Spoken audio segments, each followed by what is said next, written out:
Nunca imaginé que el día más silencioso de mi vida sería el funeral de mi esposo Ernesto.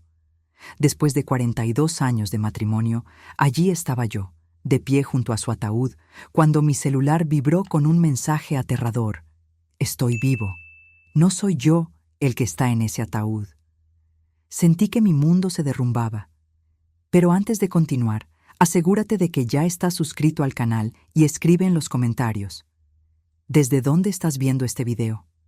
Nos encanta saber hasta dónde llegan nuestras historias. Mi nombre es Margarita Morales y tengo 66 años. Lo que estoy a punto de contar cambió mi vida para siempre. Hay historias que te rompen en 1000 pedazos y esta es la mía. El funeral de mi esposo, Ernesto, fue el día más silencioso de mi existencia. 42 años de matrimonio reducidos a un cuerpo en un ataúd demasiado simple para el hombre maravilloso que fue. Estaba de pie junto a su tumba, mis piernas apenas sosteniéndome, cuando sentí mi celular vibrar en el bolsillo de mi único vestido negro. Con manos temblorosas, abrí el mensaje de un número desconocido. Las palabras que leí me helaron la sangre. Estoy vivo. No soy yo el que está en ese ataúd. Mi corazón se disparó. ¿Era una broma cruel? ¿Algún error? Mis dedos temblorosos teclearon. No puedo entender. ¿Dónde estás? La respuesta llegó de inmediato. No puedo decirlo. Me están vigilando. No confíes en nuestros hijos. Levanté la vista de la pantalla, mi mundo colapsando como un castillo de arena. Vi a Carlos y Enrique, mis propios hijos, parados al otro lado del ataúd con expresiones extrañamente tranquilas. Algo andaba mal. Sus lágrimas parecían forzadas, sus abrazos tan fríos como el viento que soplaba en ese cementerio. Recuerdo la primera vez que Ernesto me habló. Era un martes por la mañana soleado en San Juan del Río, nuestro pequeño pueblo mexicano. Yo caminaba hacia el mercado con mi vestido verde descolorido, llevando una cesta vacía que llenaría con lo poco que podía comprar para alimentar a mi madre enferma. Él salió de su pequeña tienda de bicicletas, con las manos manchadas de grasa, y me sonrió con una timidez que derritió mi corazón al instante.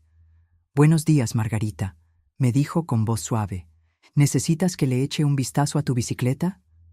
Yo no tenía una bicicleta, pero inventé una excusa solo para poder hablar con él. Ese simple momento se transformó en encuentros bajo la gran higuera en la plaza, luego en promesas de amor eterno, y finalmente, en una boda modesta llena de esperanza. Los primeros años fueron difíciles. Vivíamos en una casa de 2 habitaciones con techo de lámina que goteaba cuando llovía. Ernesto trabajaba de sol a sol en su taller, y yo cosía ropa para las mujeres del pueblo. Cuando nació Carlos, sentí una felicidad que creí imposible. Era un bebé perfecto con los ojos grandes de su padre. 2 años después, llegó Enrique, igualmente hermoso. Los crié con todo el amor del mundo, sacrificando mis propias necesidades por las de ellos. Ernesto era un padre maravilloso. Los llevaba a pescar en el río los domingos, les enseñaba a arreglar cosas con las manos y les contaba historias antes de dormir. Éramos una familia unida, o eso creía yo. Con el paso de los años, las cosas comenzaron a cambiar. Carlos, el mayor, siempre fue ambicioso. Desde joven, cuestionaba por qué vivíamos tan modestamente, por qué no teníamos un carro como otras familias. Enrique lo seguía en todo, como siempre hacía. Cuando Carlos cumplió 18 años, Ernesto le ofreció un trabajo en el taller, pero él lo rechazó con desprecio. «No quiero ensuciarme las manos como tú, papá. Voy a ser alguien importante». Esas palabras lastimaron a Ernesto profundamente. Lo veía por las noches en el porche, mirando las estrellas con una tristeza que intentaba esconder de mí. Su hijo había rechazado no solo su trabajo, sino toda su forma de vida. Los años pasaron y Carlos logró hacerse de un nombre en el mundo de los negocios inmobiliarios en la Ciudad de México. Enrique lo siguió poco después. Ambos comenzaron a ganar dinero, mucho más del que Ernesto y yo jamás vimos. Al principio, yo estaba orgullosa. Mis hijos habían escapado de la pobreza. Pero poco a poco, esa alegría se transformó en tristeza. Las visitas se hicieron menos frecuentes, las llamadas telefónicas más cortas. Cuando venían, llegaban en carros caros, vistiendo trajes elegantes, hablando de inversiones y propiedades. Miraban nuestra humilde casa con una extraña mezcla de lástima y vergüenza. «Mamá», me dijo Carlos durante una visita, «deberían mudarse a un lugar mejor. Esta casa se está cayendo a pedazos». Tenía razón, pero esa casa guardaba todas nuestras memorias. Fue allí donde criamos a nuestros hijos, donde compartimos miles de comidas, donde envejecimos juntos. No era lujosa, pero era nuestro hogar. Ernesto, siempre sabio, me decía: «Margarita, el dinero cambió a nuestros hijos. Ya no somos suficientes para ellos». Yo me resistía a creerlo. Seguía justificando sus ausencias, sus llamadas breves, sus promesas rotas. «Están ocupados construyendo sus vidas», me decía a mí misma. «Algún día volverán a ser los niños amorosos que criamos». Pero en mi corazón sabía que Ernesto tenía razón. Perdimos a nuestros hijos mucho antes de perder a mi esposo, solo que no sabía hasta qué punto se habían convertido en extraños para nosotros. El cambio más drástico vino cuando Carlos se casó con Jazmín Fuentes, una mujer de la ciudad que nunca ocultó su desdén por nuestro estilo de vida simple. La primera vez que la trajo a casa, llegó con tacones altos que se hundían en la tierra de nuestro porche y un elegante vestido rojo que parecía más caro que todo lo que yo había tenido. «Mucho gusto», me dijo con una sonrisa forzada, extendiendo solo las puntas de sus dedos para saludarme. Sus ojos recorrieron nuestro humilde hogar con una expresión que me hizo sentir pequeña. Durante la cena, apenas tocó la comida que yo había preparado con tanto amor. Carlos parecía nervioso, disculpándose constantemente por cosas que nunca antes lo habían avergonzado. «La próxima vez los llevaremos a un restaurante», le susurró a Jazmín, pensando que yo no podía escuchar. Pero yo escuché, y cada palabra me perforó el corazón como un cuchillo. Enrique se mantuvo soltero, pero adoptó la misma actitud distante de su hermano. Sus visitas se limitaban a ocasiones especiales, e incluso así, siempre parecía apurado por irse, constantemente en el celular cerrando negocios. Los domingos en familia se convirtieron en un recuerdo distante. Las Navidades se volvieron frías y formales. Mis hijos traían regalos caros que no necesitábamos. Se quedaban por unas horas y luego se marchaban con evidente alivio. Ernesto y yo envejecimos solos, consolándonos el uno al otro. Él continuó trabajando en su taller, aunque sus manos ya no tenían la misma fuerza. Yo seguía con mis costuras, pero mis ojos ya no eran los mismos. Vivíamos con nuestra pequeña renta, orgullosos de no pedirle nada a nuestros exitosos hijos. ¿Sabes cuál es la parte más triste, Margarita?, me dijo Ernesto una noche mientras tomábamos café en el porche. No es que tengan dinero, es que el dinero los hizo creer que ya no somos importantes. Las cosas empeoraron cuando Carlos compró una casa de $200,000 en un barrio exclusivo en la Ciudad de México. Enrique siguió su ejemplo, invirtiendo en un condominio de lujo que costó $150,000. De repente, nuestros hijos poseían fortunas que no podíamos ni imaginar. «Deberían vender esta casa y mudarse a una comunidad de jubilados», sugirió Jazmín durante una visita. «Hay lugares muy agradables para gente de su edad».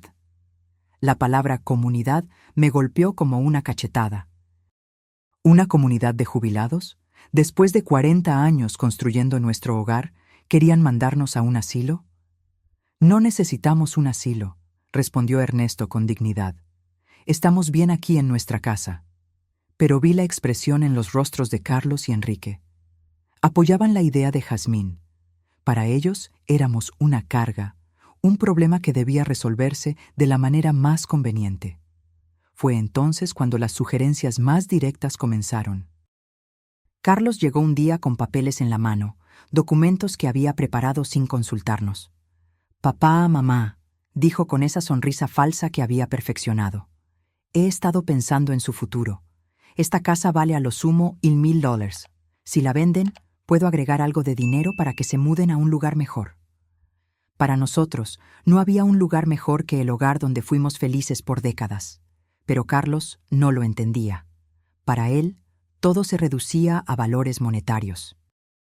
Además, continuó, creo que papá debería jubilarse del taller. Ya tiene 70 años. Es hora de descansar. Ernesto lo miró con infinita tristeza. Hijo, trabajar no es una carga para mí. Es lo que me mantiene vivo, lo que le da sentido a mis días. Pero podrías lastimarte, insistió Enrique. A tu edad, un accidente sería muy peligroso. Sus palabras sonaban cariñosas, pero yo sentía algo más detrás de ellas, una impaciencia, una urgencia que no podía entender del todo. Los meses siguientes fueron tensos. Mis hijos aumentaron la presión para que vendiéramos la casa.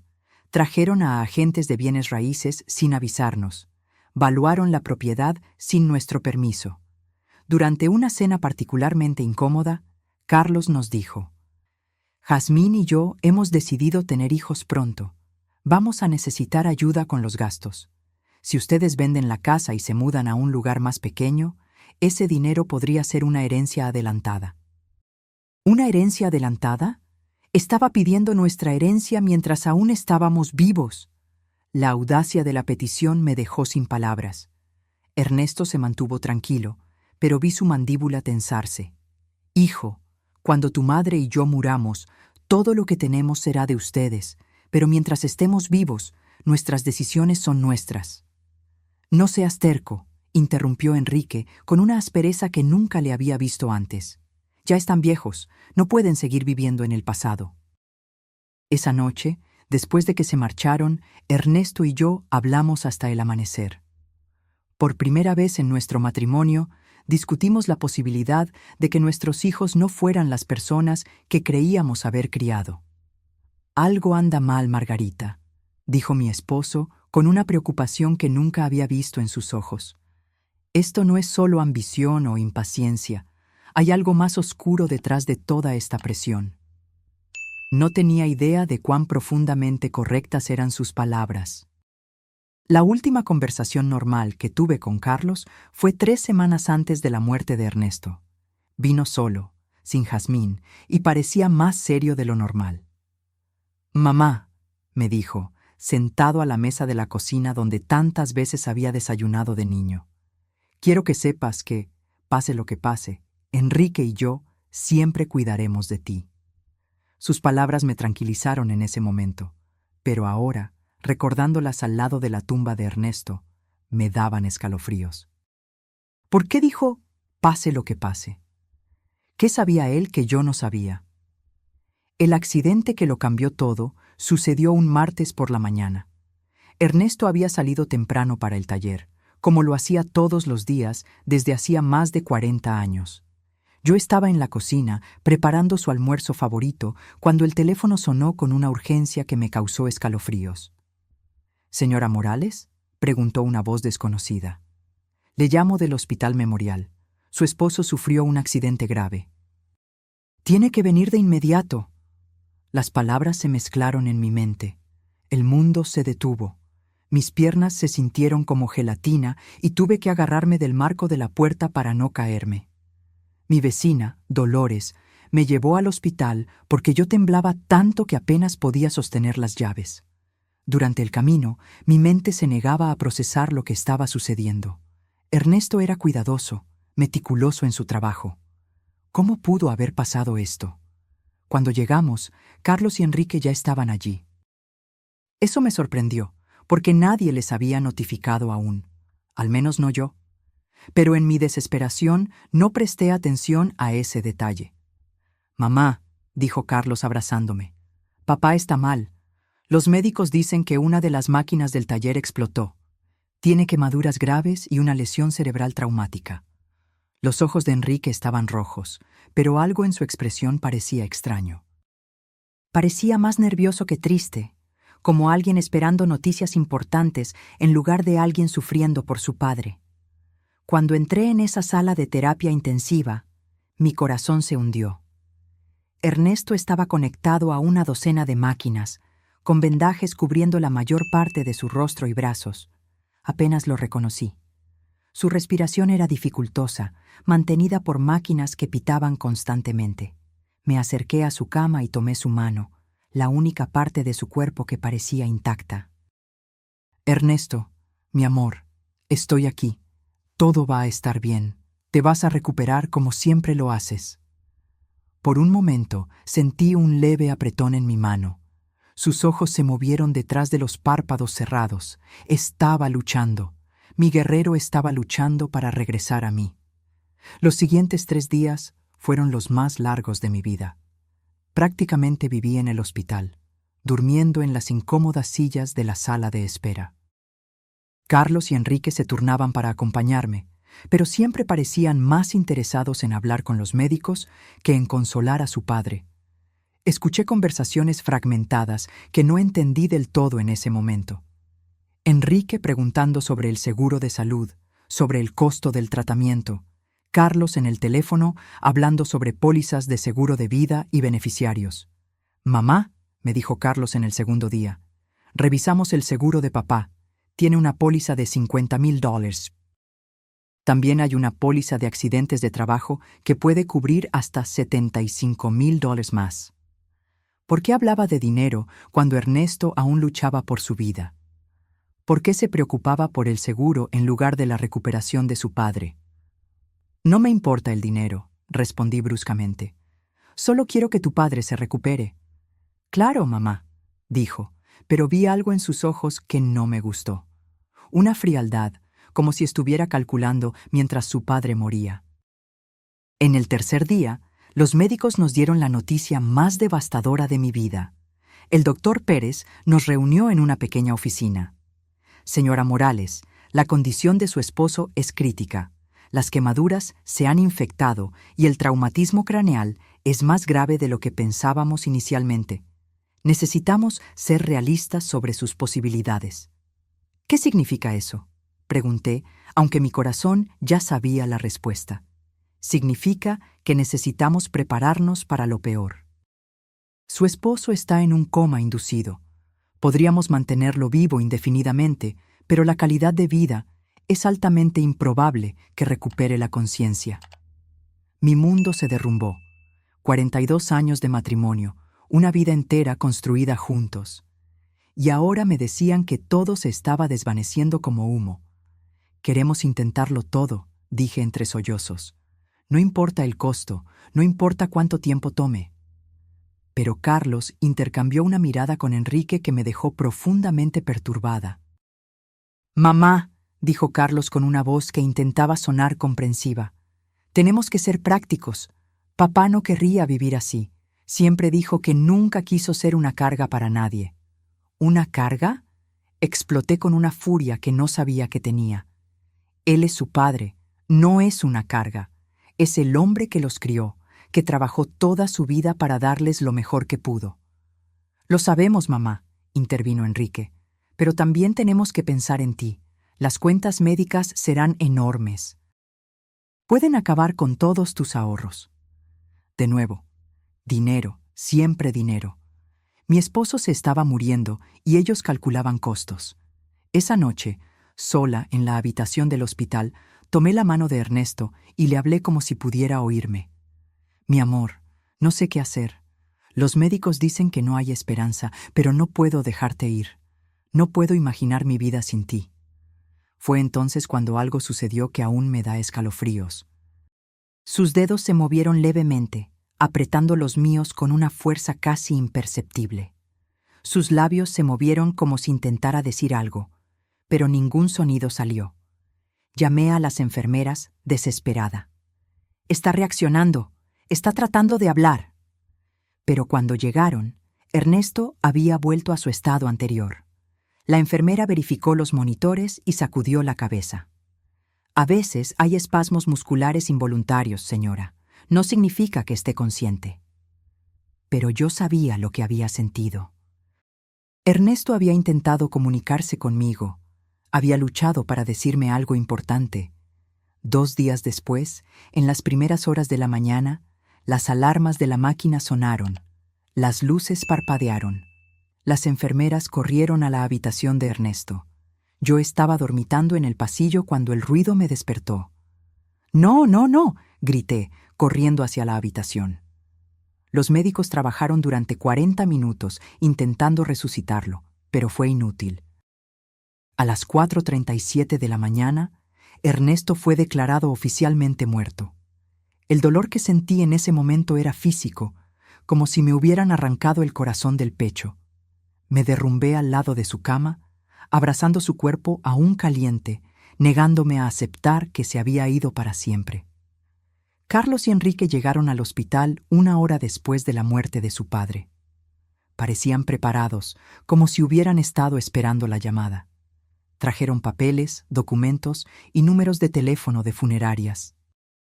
«Ya hablamos con la funeraria de San Juan del Río», me dijo Carlos mientras yo aún lloraba inconsolablemente. «Pueden recoger el cuerpo esta mañana». «También nos pusimos en contacto con el seguro», agregó Enrique. «El proceso de reclamación ya está en marcha». ¿Cómo podían ser tan eficientes, tan organizados, tan fríos apenas 1 hora después de perder a su padre? Algo andaba mal. Pero mi luto era tan intenso que no podía pensar con claridad. El funeral se programó para el lunes siguiente. Carlos se encargó de todos los arreglos sin realmente consultarme. Eligió el ataúd más simple, el servicio más corto, como si quisiera terminar con todo lo más rápido posible. «Es lo que papá hubiera querido», dijo cuando me quejé de no haber sido incluida en las decisiones. Algo simple, sin alardes. Pero Ernesto merecía algo mejor que esa prisa indecente por enterrarlo y olvidarlo. El día del funeral llegó, nublado y frío, como si el propio cielo estuviera llorando por Ernesto. Me puse mi único vestido negro, el mismo que usé en el funeral de mi madre años atrás. Mis manos temblaban tanto que Dolores tuvo que ayudarme a abotonar los pequeños botones en la espalda. «Sé fuerte, Margarita», mi querida amiga susurró mientras peinaba cuidadosamente mi cabello. «A Ernesto le gustaría verte fuerte». Pero no me sentía fuerte. Me sentía vacía como una concha sin alma. 42 años de matrimonio no se pueden enterrar tan fácilmente. Cada objeto en la casa me recordaba a él. Su taza de café en la mesa, sus herramientas en el porche, su almohada que aún conservaba su olor. Cuando llegamos al cementerio, me sorprendió lo poca gente que asistió. Esperaba ver a más colegas de trabajo de Ernesto, más vecinos, más conocidos, pero éramos solo Carlos, Enrique, Jazmín, Dolores, yo y el pastor. «¿Dónde están los muchachos del taller?», le pregunté a Carlos. «No queríamos molestar a nadie», respondió rápidamente. Papá era una persona reservada. Hubiera preferido algo íntimo. Pero eso no era cierto. Ernesto amaba a su comunidad. Se preocupaba por sus vecinos. Él habría querido que vinieran a despedirse. ¿Por qué Carlos había decidido hacerlo todo tan secreto, tan apresurado? Durante el servicio, observé a mis hijos con un extraño desapego emocional. Carlos mantenía una expresión solemne apropiada para la ocasión, pero sus ojos constantemente se desviaban al reloj. Enrique parecía inquieto, como si tuviera cosas más importantes que hacer. Jazmín discretamente revisaba su celular detrás de su velo negro. Así fue como se despidieron de su padre, con impaciencia y distracciones. Cuando llegó la hora de echar tierra sobre el ataúd, mis piernas se negaron a sostenerme. Dolores tuvo que apoyarme mientras yo sollozaba incontrolablemente. El sonido de la tierra golpeando la madera fue final, concluyente, sin esperanza. Fue en ese preciso momento, parada al lado de la tumba, que mi celular vibró. Un mensaje de texto de un número desconocido. «Estoy vivo. No soy yo el que está en ese ataúd». Mi corazón se detuvo. Las letras danzaban frente a mí como si estuviera alucinando. ¿Me estaba volviendo loca de luto? Con manos temblorosas, respondí. «¿Quién eres?». La respuesta llegó de inmediato. «No puedo decirlo. Me están vigilando. no confíes en nuestros hijos. El celular se cayó de mis manos como si estuviera quemando. Dolores se agachó para recogerlo, pero la detuve abruptamente. No podía dejar que nadie más viera esos mensajes. No hasta que entendiera lo que estaba pasando. ¿Estás bien, mamá?, preguntó Carlos, acercándose con una expresión preocupada. Lo miré, tratando de encontrar alguna pista en su rostro. Sus ojos parecían sinceros, pero ahora cada gesto, cada palabra, cada expresión parecía sospechosa. Estoy bien, mentí, guardando el celular en mi bolso. Solo necesito ir a casa. En el camino de regreso, no podía quitarme esos mensajes de la cabeza. ¿Era posible que alguien estuviera haciendo una broma cruel en el peor momento de mi vida? ¿O había realmente la posibilidad de que Ernesto estuviera vivo? Pero si estaba vivo, ¿a quién habíamos enterrado? Esa noche, sola en mi casa que ahora parecía una tumba, revisé cada detalle de los últimos días. El accidente de Ernesto había sido extraño desde el principio. Según Carlos, una máquina había explotado en el taller, pero Ernesto conocía cada tornillo de ese lugar. Era meticuloso con el mantenimiento, obsesivo con la seguridad. Además, ¿cómo llegaron mis hijos al hospital tan rápidamente si nadie les había notificado? El hospital me llamó a mí primero. Yo era el contacto de emergencia. ¿Cómo se enteraron del accidente antes que yo? Y luego estaba el dinero. Desde el primer día, Carlos y Enrique habían hablado sobre pólizas de seguro y beneficiarios como si hubieran estado esperando este momento, preparándose para él. Decidí revisar los papeles de Ernesto. En su viejo escritorio de madera, él guardaba todos los documentos importantes en una caja de metal. Encontré la póliza de seguro de vida de $50,000 que Carlos había mencionado, pero había algo que no recordaba. La póliza había sido actualizada solo 6 meses antes, aumentando la cobertura de $5,000 a $50,000. ¿Por qué Ernesto había aumentado su seguro de vida? Nunca me había mencionado este cambio, y más importante, ¿quién había sugerido que lo hiciera? Seguí buscando y encontré algo aún más perturbador. Una póliza de seguro de accidentes de trabajo que yo no conocía, comprada solo 2 meses antes de su muerte. $75,000 en caso de muerte accidental en el trabajo. Una fortuna para una familia como la nuestra, pero también una fortuna lo suficientemente tentadora para alguien sin escrúpulos. Mi celular vibró de nuevo. Otro mensaje del mismo número desconocido. Revisa la cuenta bancaria. Ve quién ha estado moviendo dinero. Esta vez no dudé. Esta persona, quienquiera que fuera, sabía demasiado para ser un bromista. Sabía sobre el seguro. Sabía sobre mis hijos. Sabía detalles que solo alguien muy cercano a nosotros podía saber. Al día siguiente, fui al banco donde Ernesto y yo teníamos nuestra cuenta desde hacía 30 años. La señora Juárez, la gerente que nos conocía desde hacía años, me saludó con sinceras condolencias. Margarita, lo siento mucho por Ernesto. Él era un buen hombre. Gracias, señora Juárez. He venido a revisar nuestras cuentas. Necesito entender nuestra situación financiera. Ella me mostró los estados de cuenta de los últimos 6 meses. Lo que vi me heló. En los últimos 3 meses se habían hecho grandes retiros de nuestra cuenta de ahorros. $1,000 en enero, $3,000 en febrero, $4,000 en marzo. Dinero que yo no sabía que se había movido. ¿Quién autorizó estos retiros?, pregunté, con la voz temblorosa. Su esposo vino personalmente, explicó la señora Juárez. Dijo que necesitaba el dinero para reparaciones en el taller, pero yo me encargaba de las cuentas de la casa. Sabía exactamente cuánto dinero teníamos y en qué lo gastábamos. Ernesto nunca había mencionado reparaciones costosas en el taller. ¿Tiene las firmas de esos retiros?, pregunté. Ella me mostró los recibos. En efecto, parecía la firma de Ernesto, pero algo en la caligrafía parecía extraño. Era demasiado temblorosa, demasiado incierta para su letra generalmente firme y clara. «Señora Juárez», pregunté con el corazón acelerado, ¿vino solo a hacer estos retiros o había alguien con él? Pensó por un momento. Ahora que lo menciona, creo que vino con uno de sus hijos 1 o 2 veces. Carlos, creo. Dijo que estaba ayudando a su padre con el papeleo porque a Ernesto le costaba leer documentos sin sus anteojos. Carlos, mi hijo, había estado involucrado en retiros de dinero que yo desconocía, usando los ojos cansados de su padre como excusa. Pero Ernesto veía perfectamente bien con sus anteojos, que nunca se quitaba durante el día.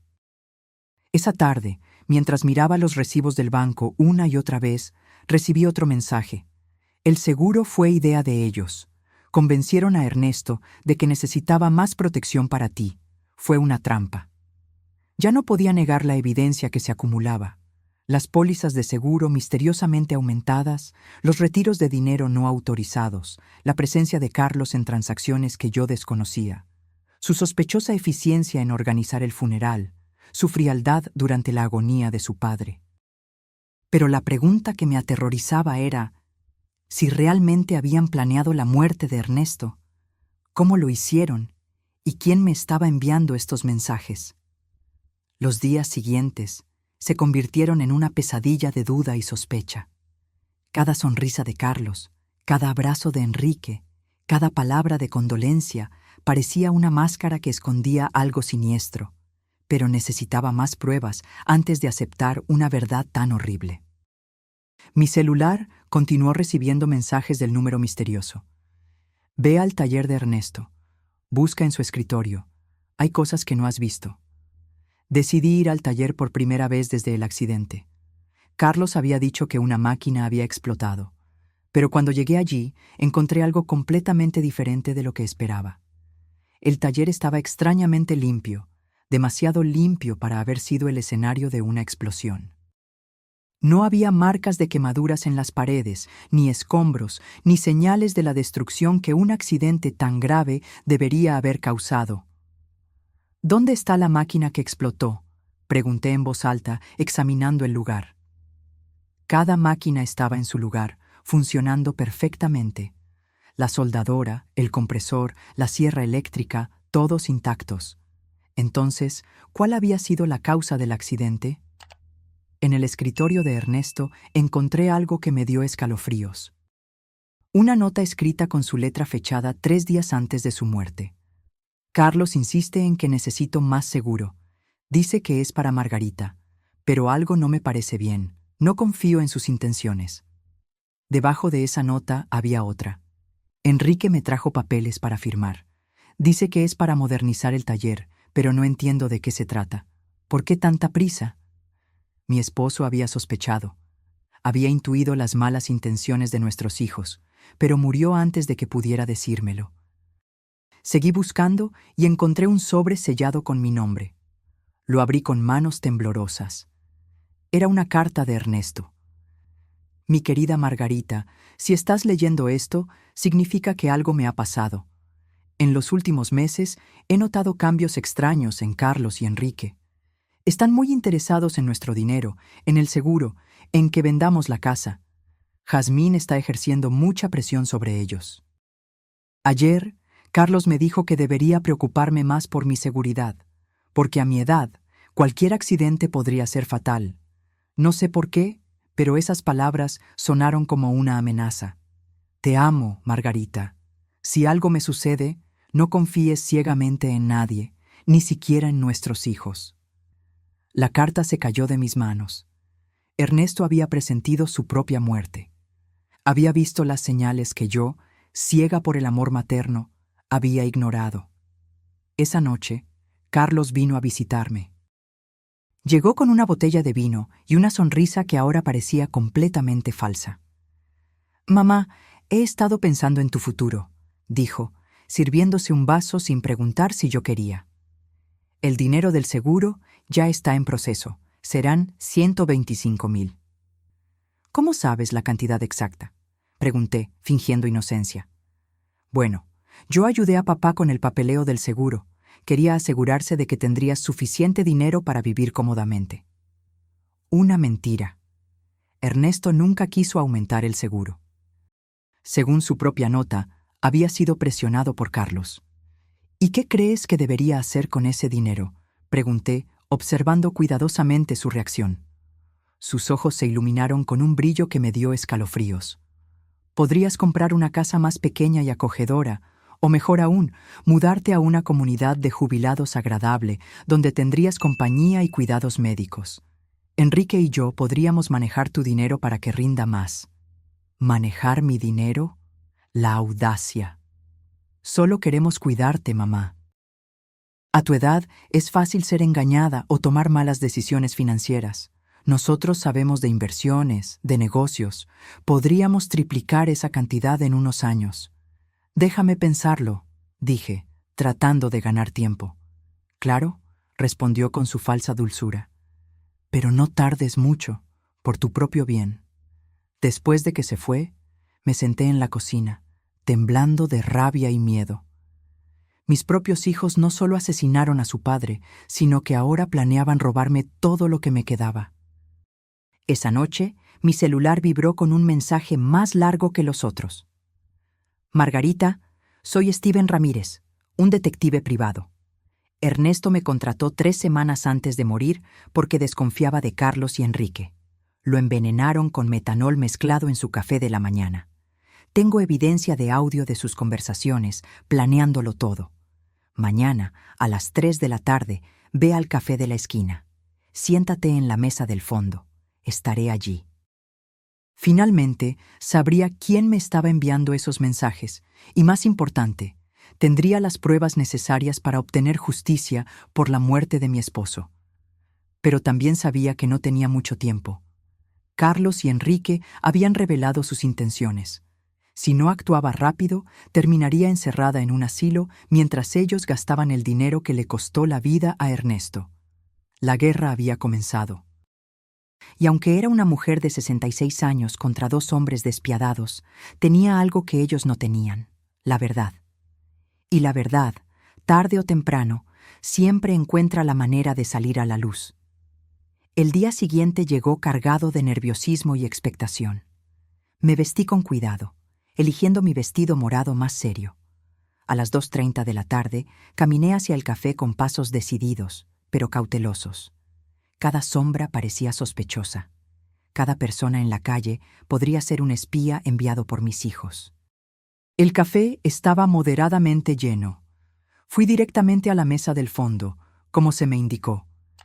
Pedí un té de manzanilla y esperé, con las manos temblando levemente sobre la mesa de madera desgastada. Exactamente a las 3 en punto, un hombre de 50 años se acercó a mi mesa. Era alto, de cabello canoso, con ojos inteligentes y una expresión seria, pero amable. Llevaba una carpeta marrón debajo del brazo. «¿Señora Morales?», preguntó en voz baja. Asentí, aún sin confiar en mi voz. «Soy Steven Ramírez». Lamento su pérdida. Ernesto era un buen hombre. Se sentó y puso la carpeta sobre la mesa. Antes de mostrarle lo que tengo, necesito que sepa que lo que está a punto de escuchar y ver será muy doloroso. ¿Está lista? Me he estado preparando desde que recibí su primer mensaje. Respondí con una firmeza que no sabía que tenía. Steven abrió la carpeta y sacó una pequeña grabadora de voz. Ernesto vino a verme hace un mes. Estaba preocupado por el comportamiento de sus hijos. Me contrató para investigarlos discretamente. Apretó el botón de reproducir. La voz de Ernesto, tan familiar y querida, llenó el pequeño espacio entre nosotros. «Steven, necesito que sepas que si algo me sucede, no será un accidente. Carlos y Enrique me han estado presionando para que aumente mi seguro de vida. Ayer, Carlos me trajo papeles. Dijo que era para proteger mejor a Margarita. Pero cuando los leí, me di cuenta de que también había cláusulas que los beneficiaban directamente. Mi corazón se aceleró. Escuchar la voz de Ernesto era como tenerlo de vuelta por unos minutos, pero sus palabras confirmaban mis peores sospechas. La grabación continuó. Enrique ha estado haciendo preguntas extrañas sobre mi rutina diaria. ¿Qué como para desayunar? ¿A qué hora salgo de casa? ¿Si Margarita viene al taller conmigo? Dice que es por preocupación, pero algo en la forma en que pregunta me inquieta. Steven pausó la grabación. Esta conversación fue 3 semanas antes de su muerte, pero tengo algo más reciente. Reprodujo otra grabación, esta vez con la voz de Carlos por teléfono. No, no podemos esperar más. El viejo está empezando a sospechar. Ayer me preguntó por qué estaba tan interesado en su seguro. Sí, ya tengo el metanol. Funciona perfectamente porque los síntomas se parecen a un ataque al corazón o un derrame cerebral. No, la madre no será un problema. Después de que papá muera, estará tan devastada que podemos hacer lo que queramos con ella. Las lágrimas comenzaron a rodar por mi rostro. Era la voz de mi hijo, de mi propio hijo, planeando fríamente el asesinato de su padre. Hay más, dijo Steven suavemente. Esta grabación es del día anterior a la muerte de Ernesto. Una nueva grabación comenzó. Esta vez era Enrique conversando con alguien. Todo listo. Mañana, Carlos le pondrá el metanol al café de papá.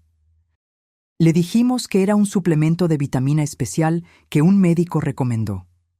El idiota se lo beberá sin sospechar nada. Los síntomas comenzarán con mareos y confusión, luego pérdida de la visión, convulsiones, coma.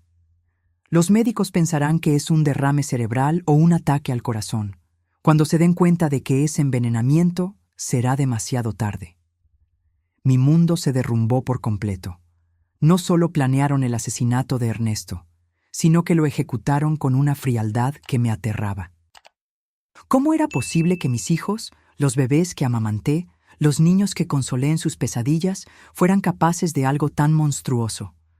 ¿Cómo consiguió estas grabaciones?, pregunté entre sollozos. Ernesto me pidió que pusiera dispositivos de escucha en su casa, explicó Steven. Tenía miedo, pero no sabía exactamente de qué. Sacó una serie de fotografías de la carpeta. También tengo esto. Carlos comprando metanol en una ferretería a 30 minutos del pueblo. Pagó en efectivo y usó un nombre falso, pero tengo esto en video. Las fotografías mostraban claramente a Carlos saliendo de una tienda con una pequeña botella en las manos. La fecha en las fotos era 5 días antes de la muerte de Ernesto. Y esto, continuó Steven, mostrándome más documentos. Estos son los registros financieros de Carlos y Enrique de los últimos 6 meses. Han estado gastando mucho más dinero de lo que sus ingresos justifican. Carlos le debe $70,000 a un prestamista en la ciudad. Enrique tiene deudas de juego de $40,000. Todo comenzó a tener sentido. No fue solo la codicia lo que motivó el asesinato de Ernesto.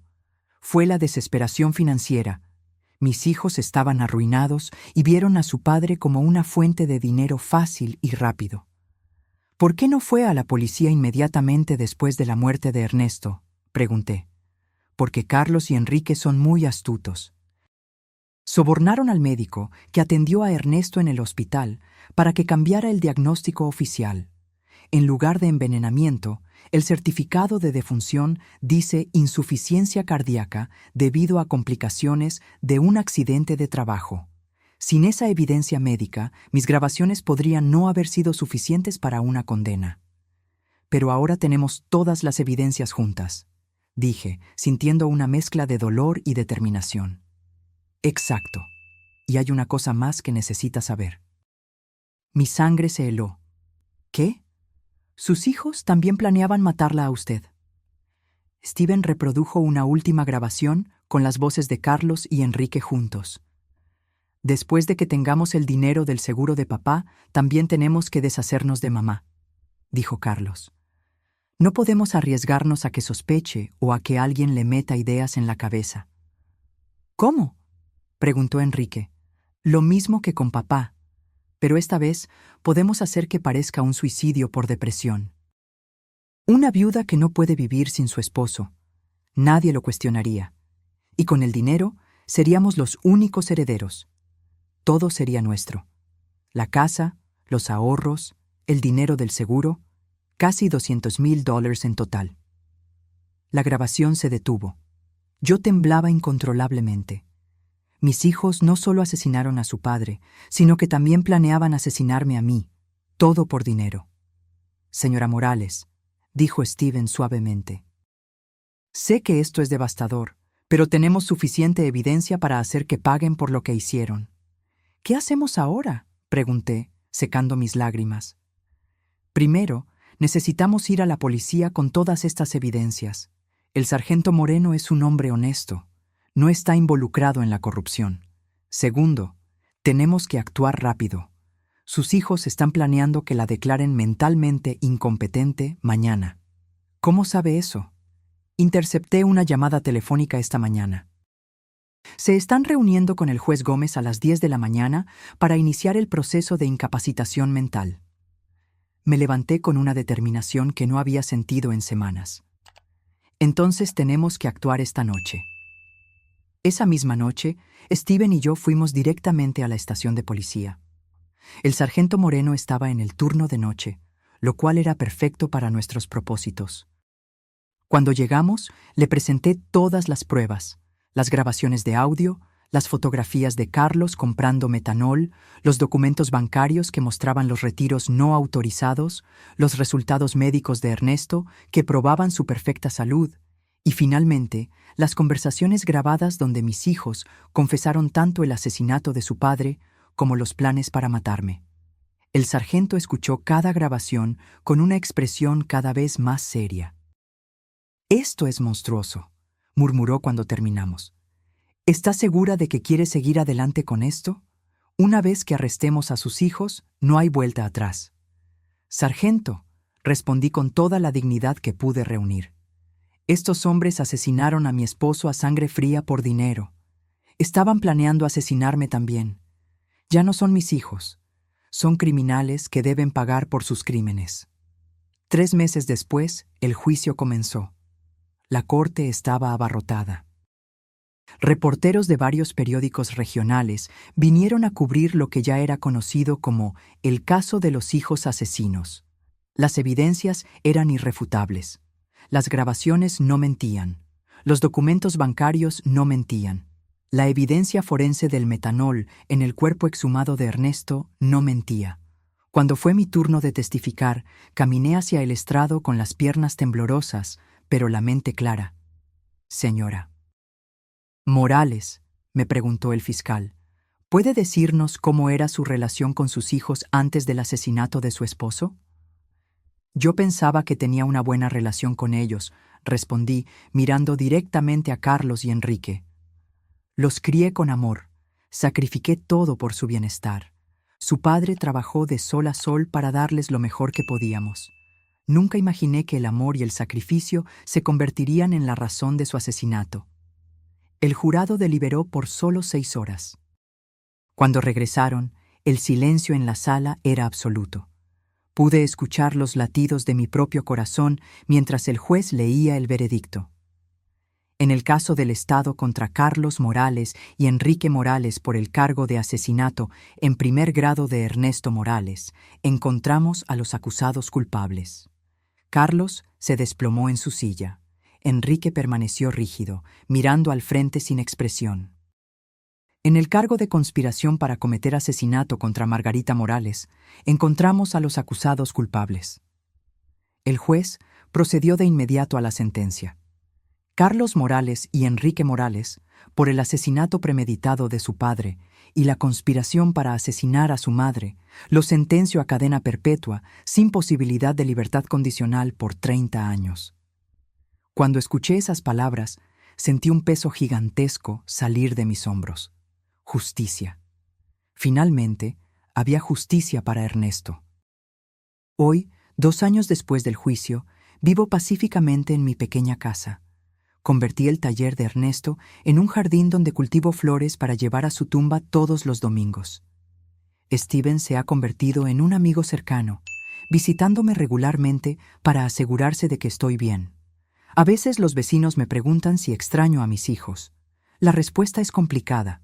Extraño a los niños que eran, pero esos niños murieron mucho antes que Ernesto. Los hombres en los que se convirtieron no eran mis hijos. Eran extraños que compartían mi sangre, pero no mi corazón. He aprendido que la verdadera familia no se define por la sangre, sino por el amor, la lealtad y el respeto mutuo. Ernesto fue mi verdadera familia durante 42 años. Los amigos que me apoyaron durante el juicio son mi familia ahora. La justicia no trajo a Ernesto de vuelta, pero me dio paz. Y en las noches tranquilas, cuando me siento en el porche donde tantas veces tomamos café juntos, juro que puedo sentir su presencia, orgulloso de mí por haber sido lo suficientemente fuerte para hacer lo correcto, incluso si eso significaba perder a mis hijos para siempre. 5 años después de ese terrible día en el cementerio, fundé la Fundación Ernesto Morales para víctimas de crímenes familiares, usando el dinero del seguro para ayudar a otras personas que han pasado por tragedias similares. Ninguna cantidad de dinero podría traer de vuelta a mi esposo, pero cada persona que ayudamos es una pequeña victoria contra la oscuridad que casi me consume. Como le dije a una joven que vino a buscar ayuda la semana pasada, la familia no es una excusa para el crimen. El amor con límites es el amor verdadero, y nunca, jamás, es demasiado tarde para buscar justicia, no importa quién sea el culpable. Ahora, si te gustó esta historia, haz clic en el próximo video que aparece en la pantalla, porque en él hay una historia de traición y giros como nunca antes has visto.